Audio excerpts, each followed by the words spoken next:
Uh, yeah, kind of um, funny story because yeah, I was on Wednesday. Um, at work, they had called me up and they were like, "Hey, can you work on Sunday morning?" And I was kind of like, "Oh, well, I have to work. I have to work." All right, cool. And then on Friday, I just called and I was like, "Hey, just to confirm that am I good to work?" He's like, "Oh no, you're good. I found coverage." All right, cool. And then on Saturday, when I went to work in the morning, I guess one of the guys that was supposed to show up didn't show up.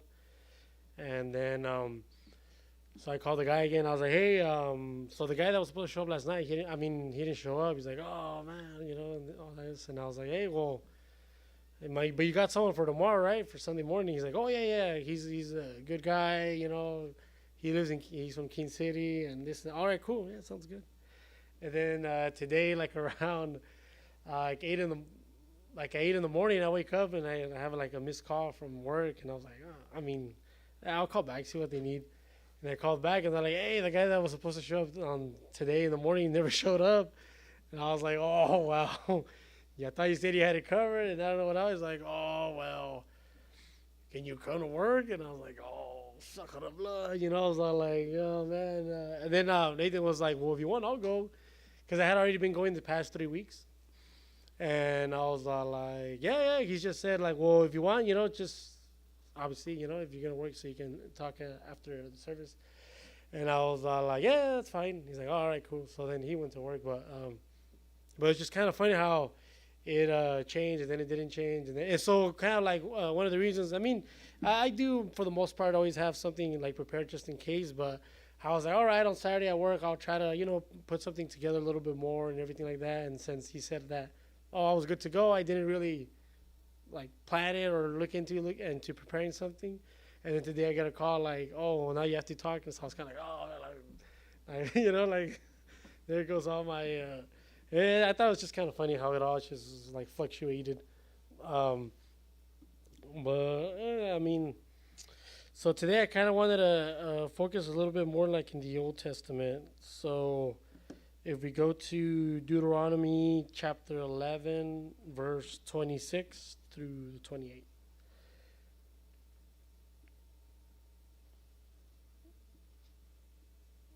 It's in the beginning. In the, yeah. I can hear them. Where's it at?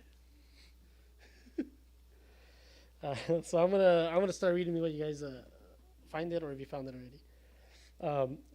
See, I am setting before you today a blessing and a curse.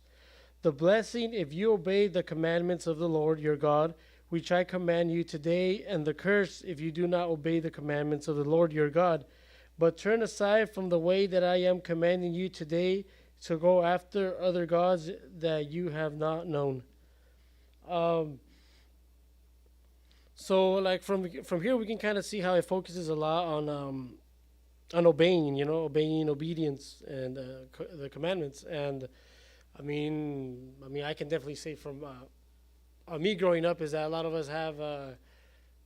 Most of us, I think, do believe we go through like a little phase when we're. Some of us are barely going to get into maybe that phase. Some of us have already gone into that phase. Maybe some of them are in that phase.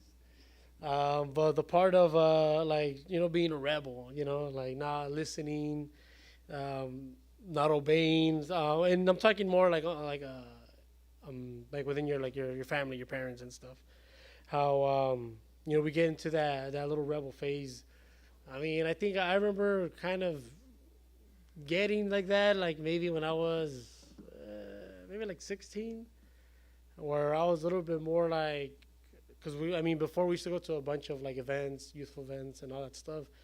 And someone's like, oh, I don't really feel like going, like I really don't. And they're like, well, you gotta go, And then during that time too was also that, well, what helped me was because we would be playing and stuff, so that would also be like, all right. And then, I had like David and Elias and this were like, yeah, well, let's go. And then, kind of believe it or not, but those type of things kind of helped you, like, all right, let's go. We'll have fun. We'll see what happens and stuff. But there was always like at that time where you kind of like, especially me and my brother, how we've gone to so many events that during that time, I did kind of feel like, oh, I think I remember like months ago, I had mentioned to you guys about how I was getting kind of we go to youth events and it was kind of like always focused on the same topic, and that was another thing too that I was getting a little like, oh, they're probably gonna talk about the noviazgo again, and, you know, and it was just, you know, me in that rebel phase, like, oh, I hear it again, the same, you know, and so I think we all to a certain, I mean, it was nothing crazy. I wasn't, you know, going all emo mode and stuff, locking my, you know, I wasn't doing any of that, locking myself in a room with my hair half my face. It's not a face, mom, you know, like, like, well, I mean, there were some people that did, but yeah, if I didn't go like that, like that crazy, um, you know, it's just more like stuff like that. Yeah, I didn't lock myself in the room and, you know, play music really loud and have posters all over the, you know, like the typical that they should portray in like movies and stuff like that. I wasn't, you know, I didn't do anything crazy like that. But I mean, there's people that, you know, go through like those. There's the some people go through the gangster phase, you know, try to be gangsters. You know, I'm not a gangster, mom, and then like all gangstered up. Mi hijo no es cholo, and you know they're all gangsters and stuff. And you know, people go through those phases. Um, well, that's kind of like from what I recall, like the emo phase, the rocker phase, the gangster phase, which I can't think of another one. Skater phase, maybe. You know, but you know we call them phases because it's something that, you know, sometimes you transition to for a bit and then you kind of grow out of it. Then, you know, rebel phases sometimes a lot of the that phase where it becomes like rebel, it leads to some of those things. Like you're being a rebel because you're like being into like gangs. You're being a rebel because you are, you know, being a skater and hanging out with your friends with like, well, and it's not that it was a bad thing, but it's more like in the sense of like, nah, maybe your parents telling you, hey, don't be going out this time, or hey, don't be doing this, and you like ignoring them or not listening to them. That's where it's leading more to, like just not being obedient.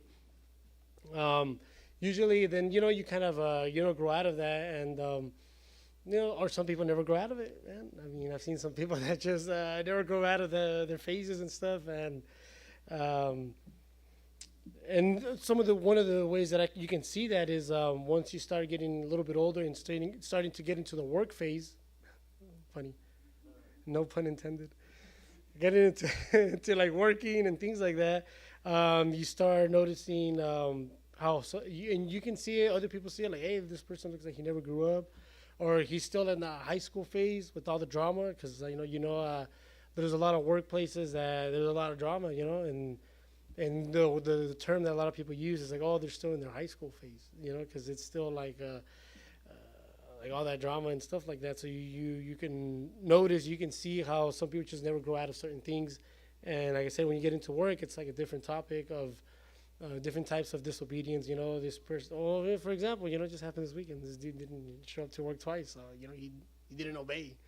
You know, that's and so and then, you know, unreliable. And then it's funny because when the supervisor called me in the morning, I was kind of like, hey man, I thought, because I kind of, you know, I don't really, for the most part, you know, I'll okay, you know, sounds good, I'll do it. But I mean, at the same time, I'm not really.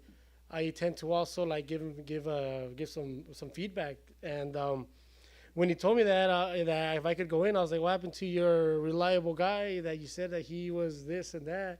Oh well, I don't know. And I was like, oh man, I'm just saying, you know, like, you know, I offered my service, and then you said that you got this reliable guy and stuff, and you know what happened at that? He's like, oh yeah, I know. So I always kind of like to give him a little feedback, like, hey man, you know, some people are not how they say they are.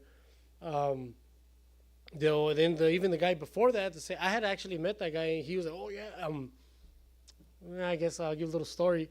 On Thursday, when that dude that was supposed to cover, he came in the first time. And I was like, he came in, he's like, all right, man, well, I'm new here. Like, what do I need to do? And I was like, well, it's not that hard. And then he kind of right away started giving me like oh, yeah, I've done this before. Yeah, just tell me what to do. You know, I'll do it. I was like, no, yeah, it's not rocket science. All you got to do is open these doors at this time and let these people in. It's really not. Oh, no, yeah, don't worry about it. I know what I'm doing. And then I was like, all right, you know what you're doing, all right. So, yeah, I didn't even. bother giving him any like real instruction or nothing. And then the next day he doesn't show up. So it's kind of like, this guy's trying to make it seem like he's this like great worker that's doing this for years, and then he doesn't show up. He's like, so a lot of people just don't really show their true colors in the beginning, and then later on you can kind of see how they are. But going back to the part of the rebel phase, you can say, of not listening, not obeying. I mean, a lot of us can see, especially with like younger kids, with toddlers, that's a big thing. You're trying to get their attention and they don't listen. And that's something that you can also see is when you have toddlers and stuff, and you're disciplining them. It's a process. Like they won't listen in the beginning. After you get their attention, depending on how you do it, they'll start listening and things like that. And I think as I'm pretty, once you're like in high school, I guess I'm pretty sure you can kind of start noticing how there's some people that um, just don't listen to like their parents or even the teachers. Big example of the teachers. They don't listen to them, and you can start noticing how like, oh, this guy is the rebel. This guy is this because he doesn't listen or pay attention to their teachers. So it just kind of gives you the interpretation. I wonder how it is back at home. I'm pretty sure they don't listen to their parents and stuff. And that's just like the bare minimum of like the obedience is when with your parents and your teachers. Um, but going back here to Deuteronomy, where it says, I'm going to read it again. See that I'm setting before you today a blessing and a curse. So, he's saying he's going to bless you.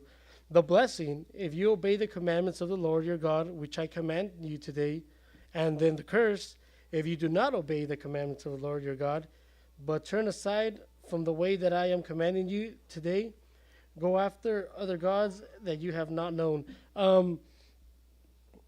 So here it demonstrates how you could be a blessing when you listen. I'm trying to come up with like maybe for like I'll use my own example as of me like showing up to work and answering because a lot of people when they're and I usually don't, I've never really do it. I'm pretty like straightforward. I try to be as like crystal clear as I possibly can. So even in work, when they call me, and even though I can't cover that shift or whatever reason, like I won't ignore them. I won't ignore the supervisor, even though that's what a lot of people do. Like, I just won't answer his call. Like I'll answer it, and then he'll tell me, hey, you think, and then I'll just tell him like, hey, you know what, like I wish I could, but I can't. Like I just can't. And I try to be pretty clear, and and that goes a long way because especially with the job that I have, it's the way that I've seen that kind of like, and it's just using work as an example. Me like kind of like being obedient in the way at work. Every time there's an open shift or there's overtime or something, they usually always let me and my brother know right away. Like, hey, do you guys want it? They hardly ever like talk to any other coworkers that I have because they do stuff like that. They don't answer or they hardly ever show up or very simple. Man, I have a lot of examples, and it's all because of work. So in work, there's this. We have our uniform and we have our credentials. So before every shift, we have to send a picture that we are in uniform, and we have to send a picture of our credentials. And every day, it's annoying, but the only person that does it is me and my brother. We'll take a picture, and then we'll send to a thread that has a supervisor and the boss and other people. So they told us to be doing that, and it's kind of annoying, but whatever. So we've been doing it, and just me and my brother were the only ones that have been doing it for months. And going back to the obedience thing, we've been doing that. And on Saturday, when the whole guy not showing up and stuff, the guy calls me, and after he tells me about the guy not showing up, he tells me, hey, I just want to say that I really appreciate you and the other guy. You guys are literally the only ones that actually obey and listen to what we tell you guys to do. You guys are the only ones that send the pictures and send the credentials. No one else does it. It's only you guys. And then I was like, well, yeah, if the job requires it, yeah, we'll do it. And he's like, yeah, but no one else does it. So he's all like, you know what? Just because you guys, I really appreciate you guys. If you guys ever want like extra days off or extra hours or something, just call me and I'll back you guys up. And I was like, oh, wow, because then I was thinking about like the camp in Utah and stuff like that, and maybe I can take an extra day off now. So And I feel like that's part of the, using work as an example, how like the blessings, that in a sense that's a blessing because before, when I would try to go to the camps and stuff, it would always be either me or my brother, or I would only go like one day and come back real quick. So just something as simple as sending some pictures for work has given me the blessing of being able to, the guy saying, hey, if you need extra days off, just do it. Let me know and I'll cover you. So that's it's a blessing and something so simple like that. And then, well, I guess you can see the curse side is that the other coworkers they don't even like acknowledge them. Like, hey, you guys want extra days or extra hours? They don't even tell them. They usually just tell me or my brother. We're the only ones that. And I remember one time one of the workers like, hey, why do they always let you guys know? It's like, well, because we do all this stuff, and if you guys would do it too, I'm pretty sure you guys would also get the recognition. So, um, I think that's a way to put it into like one's like daily lives with like me, especially me with work. Um, and the other verses that I want to read is in the same book, just in chapter 28, verse 1 through 2.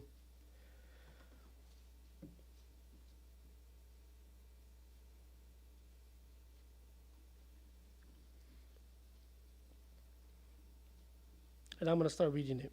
And if you faithfully obey the voice of the Lord your God, being careful to do all his commandments that I command you today, the Lord your God will set you high above all nations of earth, and all these blessings shall come upon you and overtake you if you obey the voice of the Lord your God. Um, so, like with this example, with verse, it talks more on the sense of, and all of these blessings shall come upon you and overtake you. Um, we can use a lot of phrases with like school, work, and things like that. But like how my dad was talking earlier about how sometimes some of the like brothers at or different churches and stuff, how they try to take credentials and try to take certain statuses to in order to uprise their role, and instead of using it in a source of like knowledge and education, they kind of use it more of a tool to belittle people and things like that. And even though I have not like 100% like experience like that happened to me, I could definitely see it in other people how they get a certain role, and you can, and it's also like a common thing with school and work. Oh, it's also a very common thing within the. I mean, I guess we're all Mexican here. I don't see any other. I don't. I don't see no Chinese or Japanese. I think we're just pure Mexican here. Um, um, but something that we say a lot is like when someone gets something high, it's like, oh yeah, se cree. No, he thinks he's all that now. You get a little higher position or something. It's like, oh yeah, yeah, yeah, se cree. Like he thinks he's like that's a very common thing that we do. And what happens after that? Usually, we start kind of not criticizing, but like every time something like maybe he does a mistake, right away we see, oh, you have it, and then you thought you were the best, and now look what happens. Like I think that's something that we Mexicans do a lot. It's a very unfortunate thing, but yeah, instead of kind of like being, hey, good job. I was like, nah, nah, nah. You see, they said you were the best, and look what you're doing. Like, nah, like I don't know why. It's a very, and it's not just something that maybe I've noticed, but I have a coworker who actually tells me like, why are people like that? Because I guess another example that he was trying to work on something, and he had asked for help, and the guy's like, well, yeah, I'm gonna charge you this, and this is gonna be the price. He's like, oh, okay. He's like, well, do you mind me like kind of helping you so like that I can kind of learn, and maybe next time I can kind of do it myself.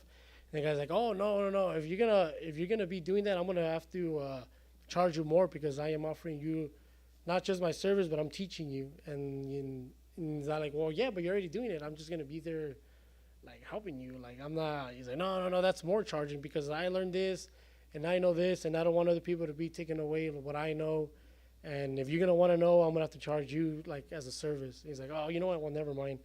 And it's like one of those things where we don't really like to share knowledge either. We're very. It's something within like our Mexicans is that we don't really like to share our knowledge very well. It's I don't know why it's a thing. I mean, maybe who knows if any of us do it here, but I try not to really do that. If someone needs help, hey, I'll help you out. But there's people out there who really do that, like or they'll just ignore you or not acknowledge you because they know a little bit more or something. Um, so like going back to what the verse was saying about saying that by you obey the voice of the Lord your God, being careful to do all His commandments that I command you today. The Lord your God will set you high above all nations. Um, and then going back to how like getting knowledge and education, how sometimes like people get on their high horse as we call it, but like in this way, it's not supposed to be like that. God will bless us if we follow His commandments, if we obey the voice of God. And when it comes to like, I mean, all of us have been coming to church here for a while, so we get a pretty good idea of what He means by obeying the voice of God. I mean, especially more with the younger people, is more like you can kind of see a sense of more like obeying your parents, listening to your parents, not being rude to your parents, because that when you're in that household, like during those teenage years and stuff, your parents are your are the authority there. And well, even right now, like even right now, still our parents are the authority. Even though sometimes, I mean, I am guilty of it, where they'll be telling me something, I'll be kind of like, oh, well, I already know, like. But I think we also have to obey and just listen, acknowledge, and just be good sons and daughters. And going back to this now, I wanna switch it over to this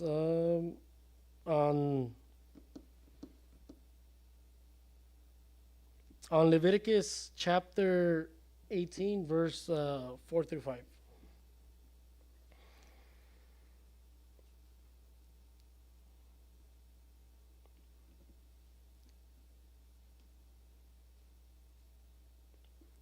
I'm going to read it.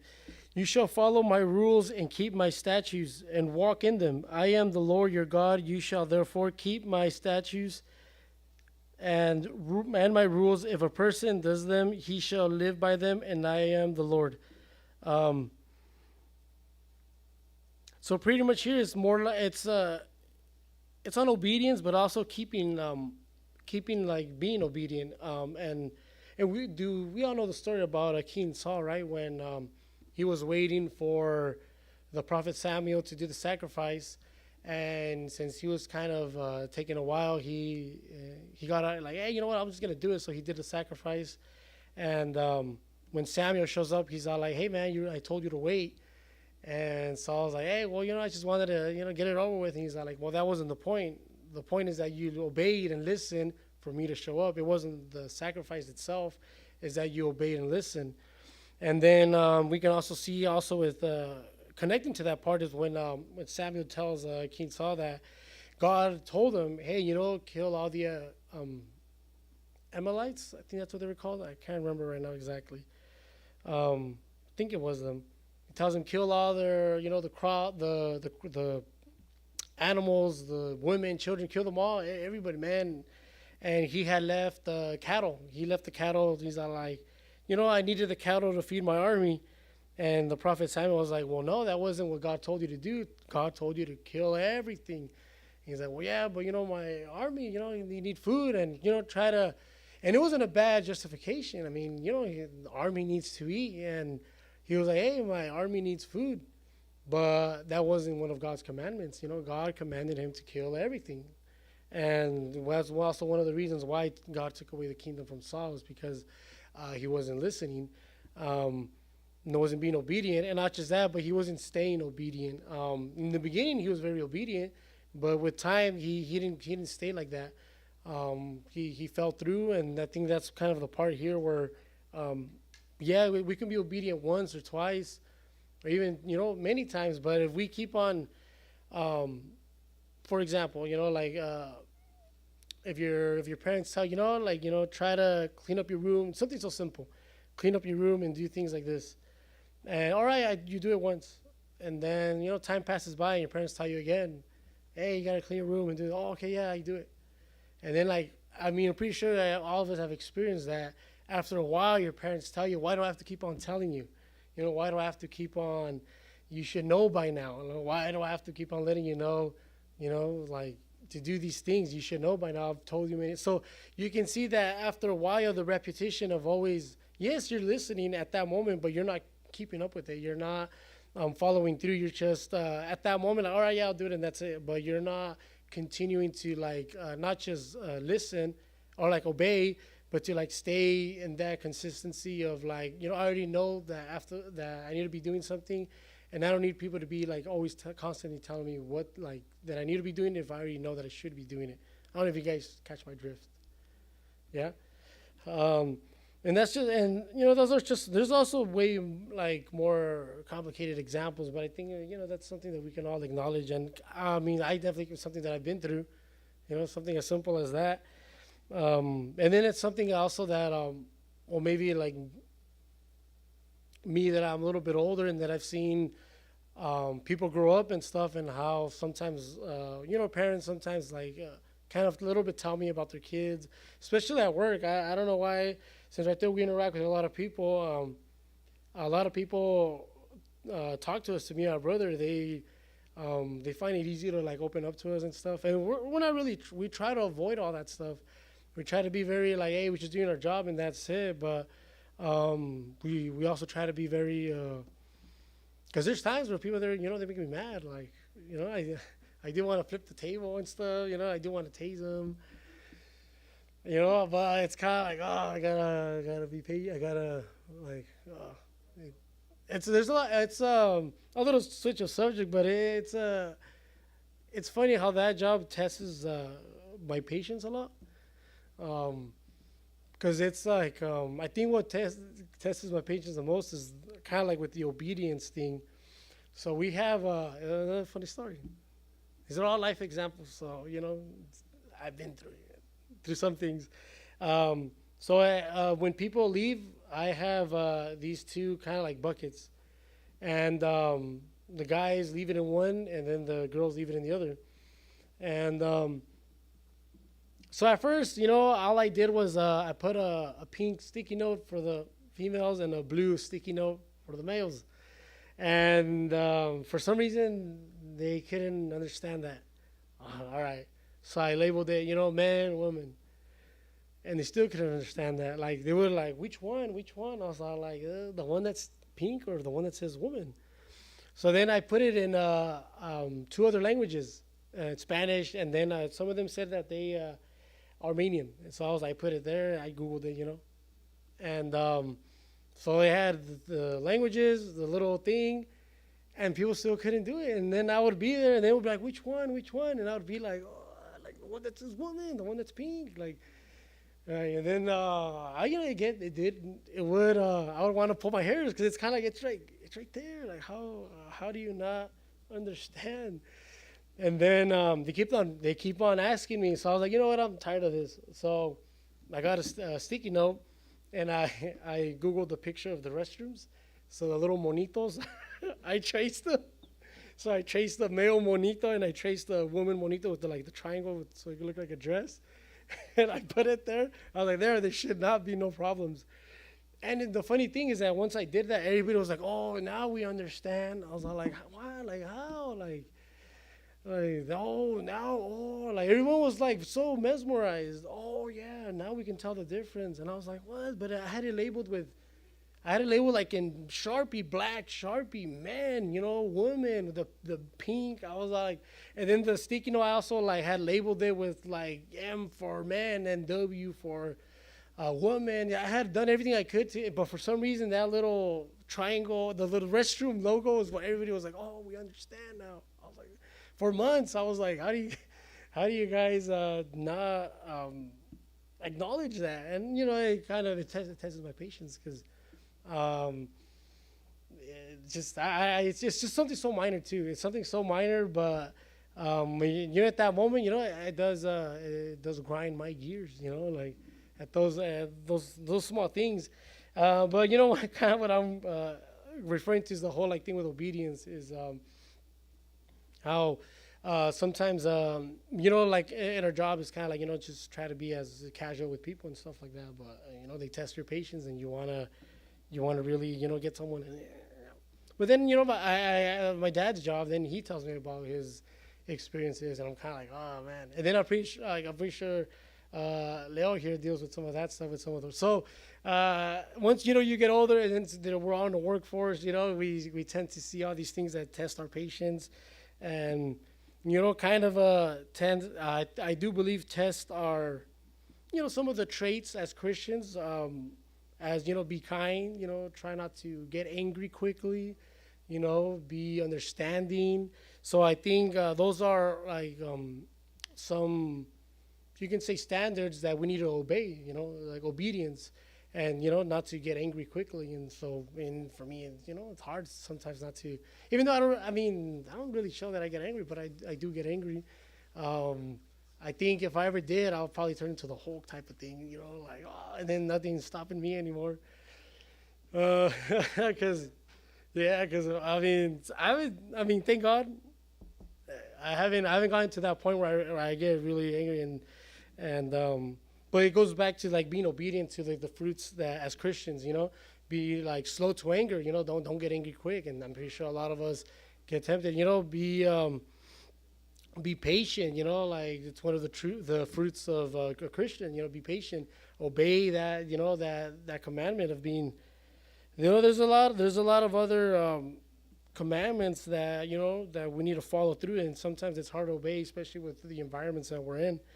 And the other verse that I want to read is it's in Leviticus 22:31. This one's really short. I'll just read it. It says, "You shall keep my commandments and do them. I am the Lord." So here in Leviticus, it just simply says, "You shall keep my commandments and do them." So from this quick verse, it doesn't just say, "You shall do my commandments." Well, it does, but in the beginning, it says, "You shall keep them." So, like not just doing them once, because in the end, at the second part, it says, "And do them." It doesn't just say to do them. It says it the other way around. It says, "Keep them." Keep my commandments and do them. So it's not like, oh, just do it once and that's it. No, it's saying to keep them and then to keep on doing them. I think that's also pretty, and going back to like kind of like the stuff out for me with work, and I'm pretty sure all you guys have your own personal experiences at school and at work where your patience gets tried, your anger, honesty, that's also loyalty. That's a very, those when you get a little bit more into depth, the angry part is something that it's an emotion that we control within a few seconds. That someone makes us mad, we have that decision with those seconds to decide if we're gonna get super angry and go crazy, or we just control it and contain it. But like when it comes to like obedience, as in being a trustworthy person or a truthful person, that's where it could get a little bit more complicated sometimes with some people. Especially when it comes to, like I said, depending on what position or environment you're in, like with work, or like maybe in school, being trustworthy. Hey, the teacher asked you to do this assignment, and then you're kind of like, oh man, I forgot. Should I just lie and say that dog ate my homework, or or just say that, hey, I just simply forgot. That's something minor. Maybe with later on with work, but it's a little bit more serious, where maybe there's an accident or something happens, and you're witnessing it, and they ask you, and like, hey, and everyone's kind of like, hey, just lie, just say that this happened or that happened, so like that. So those are a little bit more crucial moments where obeying God's commandments as like being an honest person can get a little tricky, because let's say, for example, something does happen, and you're like, oh well, that would be me lying. This is what really happened. Let's say after all that, what's gonna happen? Everybody at work's like, oh, there's the snitch. Oh, there's that dude. Don't tell him anything because he'll just snitch right away. Or don't trust that guy, because then if you try to do anything wrong, he'll right away say something about it. So those are, and then what happens to you in your work environment? You start feeling like an outcast, and you start getting black sheep. You can say like, oh, don't invite that guy to this or to that, because he's too trustworthy. Like he'll say something.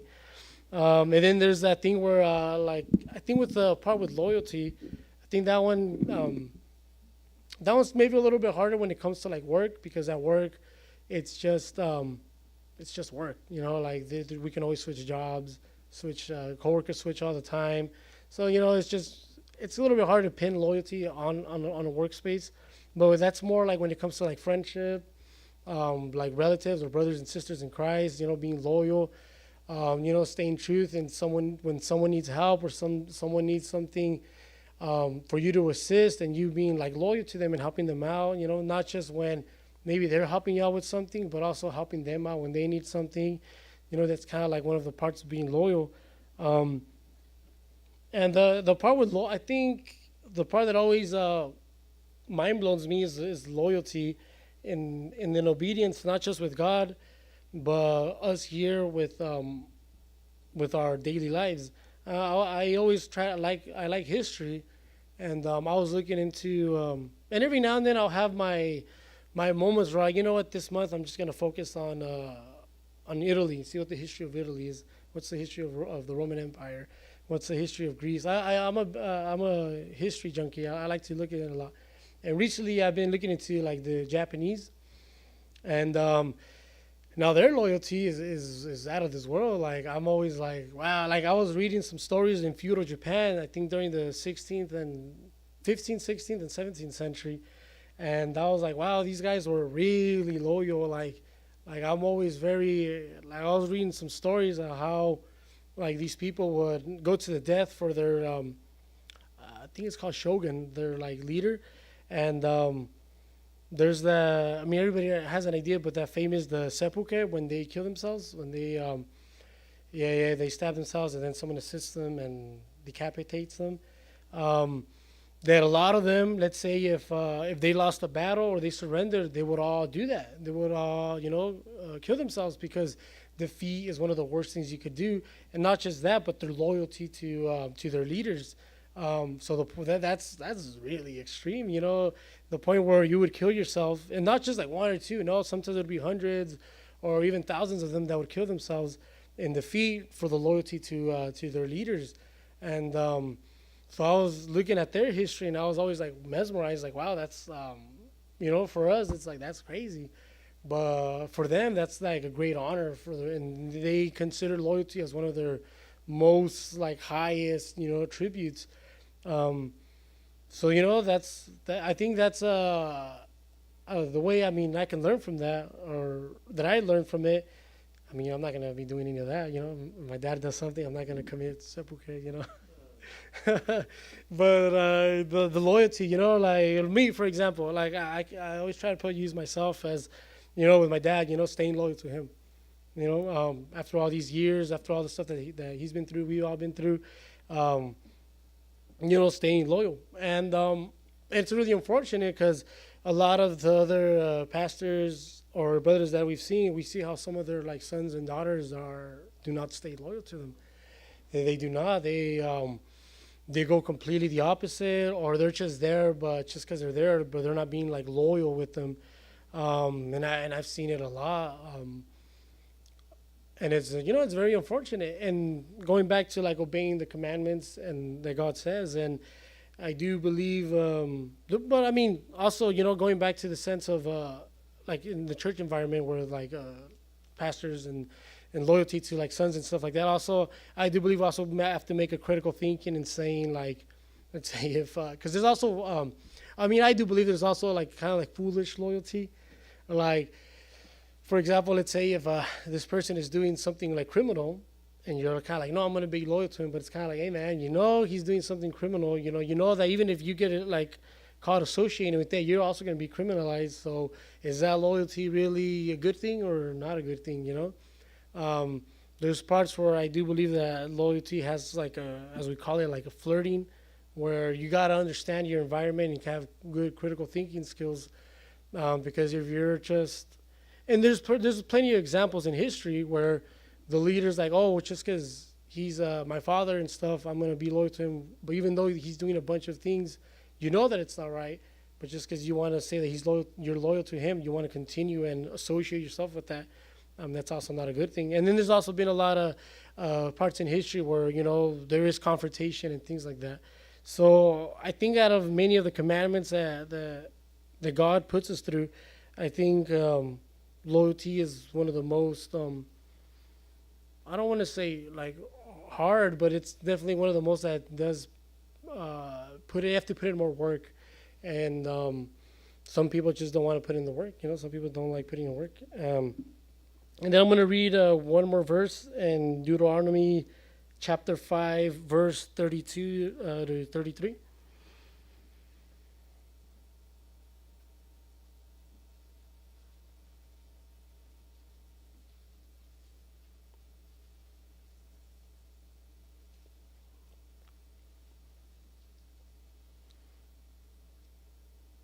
I'm going to read it. It says, "You shall be careful, therefore, to do as the Lord your God has commanded you. You shall not turn aside to the right hand or to the left. You shall walk in all the way that the Lord your God has commanded you, that you may live and that it may go well with you, and you may live long in the land that you shall possess." Now, with this verse, it fits in perfectly what I was mentioning right now about like knowing when to show that like loyalty, you can say. And how it says here, you should not, turn to your right, because it's in a sense of like having options. There's like, hey, you know what, like go over here, no, or do this. I'm pretty sure you guys have seen that. It's kind of like a pop reference or pop culture reference. Well, I mean, I don't know. It's from the '80s. Maybe some of you guys might know. You guys know the Karate Kid, right? You know the. I mean, I don't know if you guys know the part where, he's telling, what's his name? Mr. Miyagi's telling, what's the Karate Kid's name, man? Yeah, Daniel. When he's telling him about the karate thing, where they're gonna train, and he's all like, if you're gonna be a grape if you stand on one side, or you stand on the other side, but if you stand in the middle, you'll get squeezed, just like grape.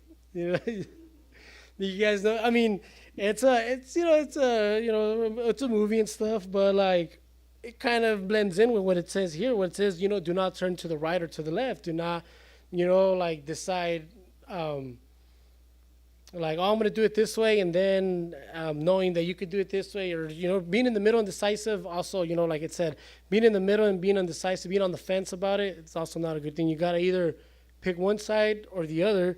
But like here, where it says, you shall walk all the way that the Lord your God has commanded, so that you may live and that it may go well for you. So, like, do not deviate from one side to another, but stay in the straight and narrow, as we call it, in the straight and the narrow path with God. Because it's really easy to be going in a straight line, and you see something over here, so you start deviating. Oh wait, you see something over here, then you start deviating on this side.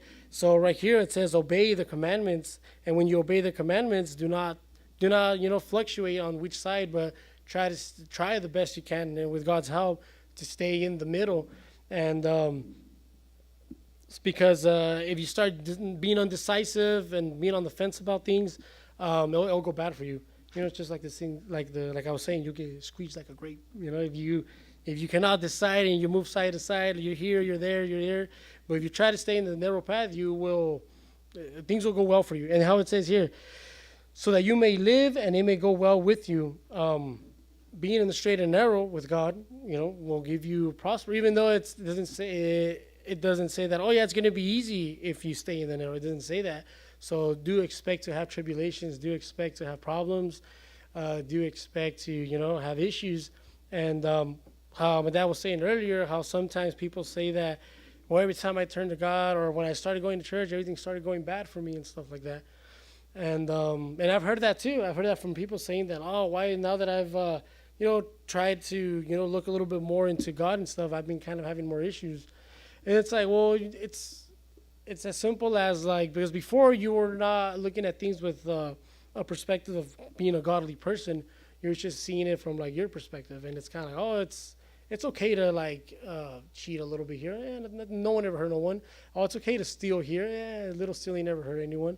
But once you start looking at things to kind of like God's perspective, commandments, you like, oh, you should not steal. It's kind of like, oh, well, I mean, I was stealing. That's just a quick example, like I was stealing $100 extra from this source, and but God says not to steal, so you cut that source, but now you're going to be short $100 a month, and now you're like, oh, now I can't pay this because I'm $100 short.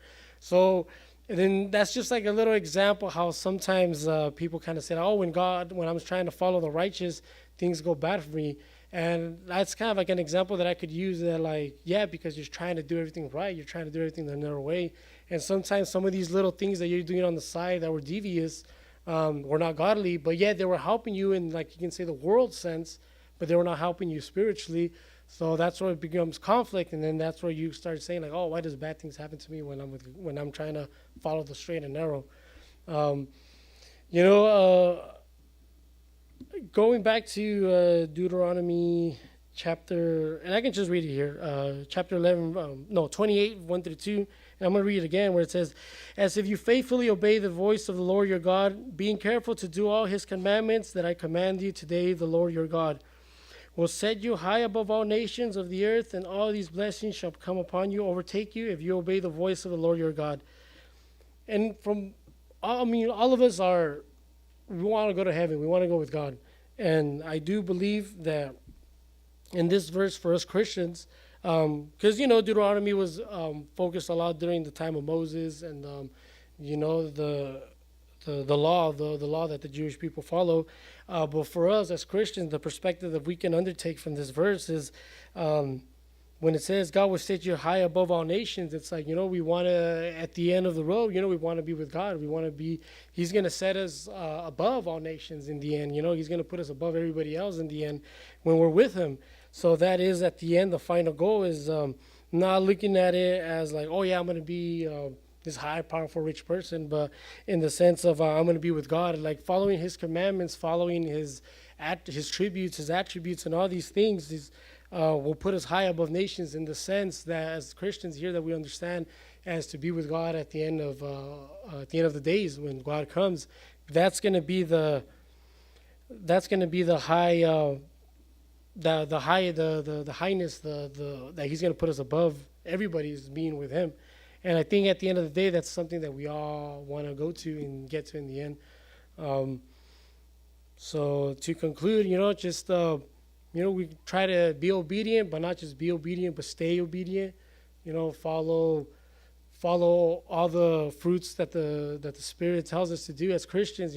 Try to be patient, try to be slow to anger, loving, caring, trusty, loyal. All these attributes that as Christians we should be. Obey them, obey my commandments, obey. And there's a bunch of other ones that you guys could look into, but these are just some of the small examples that I can show that it's just for us to obey. And like I said, when it comes to each one of us individually, we all have different environments and different scenarios that we all have. It's like some people are still in school, their scenarios might be different. Some of us that are working in different areas, scenarios are different. And some of us that are going to like school, maybe not just like in middle or high school, but like even in college and university, those are also different environments that we put ourselves on. And in the end, it shouldn't really matter too much on the point of the environment, but as that we follow and obey the commandments that God has given us. And so with that, I want to conclude so we can stand up and do a quick prayer. All right. Thank you, God, for this blessed day. Thank you.